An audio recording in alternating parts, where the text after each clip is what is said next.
अब हम अगले भाग में यानी भाग दो में हम पढ़ेंगे भारतीय न्याय संहिता की धारा 50 और आईपीसी की धारा 110 में वर्णित है दुष्प्रेरण का दंड यदि दुष्प्रेरित व्यक्ति दुष्प्रेरक के आशय से भिन्न आशय से कार्य करता है। क्या करता है? भिन्न आशय से कार्य करता है। उस स्थिति में यह समझाया गया है कि क्या कंडीशन होगी, ये हम आपको इस सेक्शन में समझाएंगे। जहां तक कि दुष्प्रेरक के दायित्व की बात है, क्या है? जहां तक कि दुष्प्रेरक के दायित्व की बात है महत्वपूर्ण नहीं है।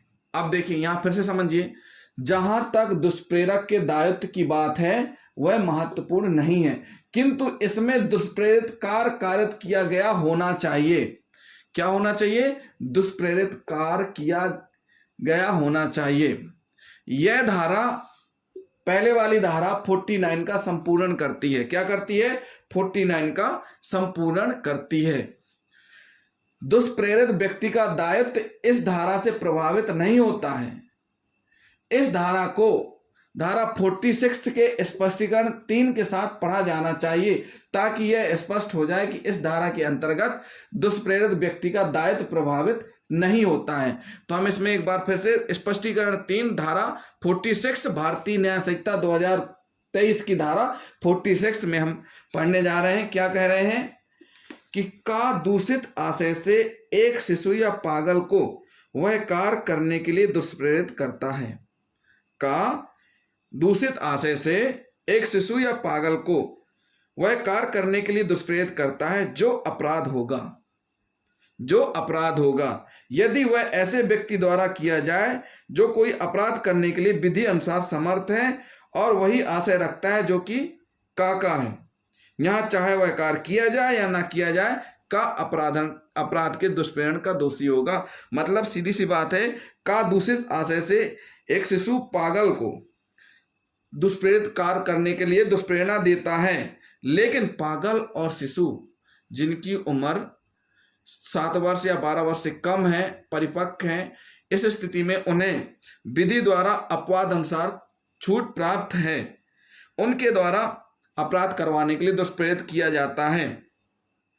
और अगर मान के चलिए यदि यही कार्य ऐसे व्यक्ति द्वारा किया जाता जो कि विधि अनुसार समर्थ होता, मतलब जो कार्य बालक और विकृत व्यक्ति के द्वारा किया जा रहा है वही कार्य एक ऐसे व्यक्ति द्वारा किया जाता जो विधि अनुसार समर्थ है और वही आशय रखता जो का है, तो यहां पर चाहे कार्य हो या ना हो, का दंडनीय होगा।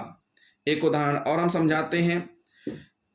खा को एक निवास गृह में आग लगाने के लिए का उकसाता है। खा को एक निवास गृह में आग लगाने के लिए का उकसाता है। खा यहां पर मेंटली डिसऑर्डर है, चित्त विकृत है। मेंटली डिसऑर्डर के कारण उस कार्य की प्रकृति या यह कि वह जो कर रहा है वह दोषपूर्ण विधि के प्रतिकूल है जानने में असमर्थ होने के कारण का के उकसाने के परिणाम स्वरूप उस गृह में आग लगा देता है।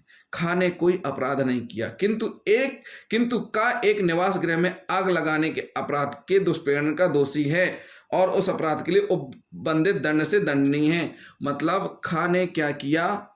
खा एक प्रकार से मेंटली डिसऑर्डर व्यक्ति है, उसको का ने उकसाया कि तुम घर में आग लगा दो, खा ने आग लगा दिया। खा को ये नहीं पता कि वह जो करने जा रहा है उसकी प्रकृति क्या है, तो ऐसी स्थिति में उकसाने वाला का उस अपराध के दंड से दंडनीय होगा। एक उदाहरण और, का चोरी कराने के आशय से या के कब्जे में से या की संपत्ति लेने के लिए खा को उकसाता है और खा को यह विश्वास करने के लिए का उत्प्रेरित करता है कि वह संपत्ति का की है। खा उस संपत्ति को इस विश्वास से कि वह का की संपत्ति है या के कब्जे में से सद्भाव पूर्वक ले लेता है।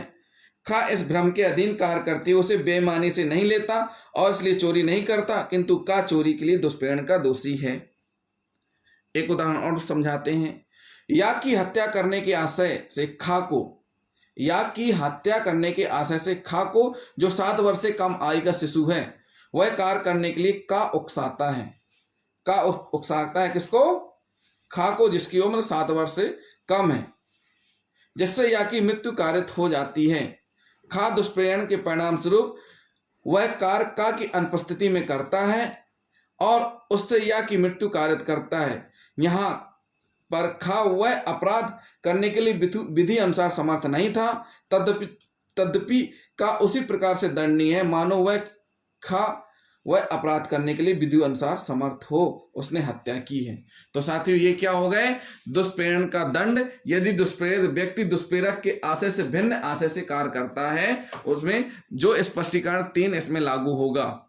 तो साथियों धारा 50 आईपीसी की धारा 110 ये हमने आपको बता दिया। और दंड किस प्रकार से मिलेगा, दंड उसी धारणा के अनुसार होगा जिस धारा का अपराध किया जाएगा। तो साथियों ये हो गया भाग 2।